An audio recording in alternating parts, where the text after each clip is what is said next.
Ito guys, magandang araw sa inyo lahat guys. Ito guys, sa Nepal to ha. Tingnan natin kung anong klase yung pagkain nila dito sa Nepal. Same lang din sa Pilipinas, pero yung mga gusali lang nila, yung mga building ang naiba lang. Pero yung pagkain nila, iba talaga sa pagkain natin. I'm back. Good to see you again. Yeah. And where's your friends? They're away. Talaga yung nagkakaiba lang yung ano guys. Yeah. Just Yung mga building. Kung nagkataon na kagaya rin sa Pilipinas, walang pinagkaiba. Siyempre, walang mga jeep dito.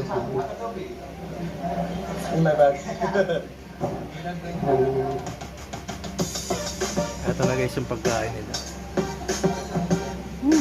Dumpling. Meron din pala sila nito. Siyempre yung kanin hindi mawawala.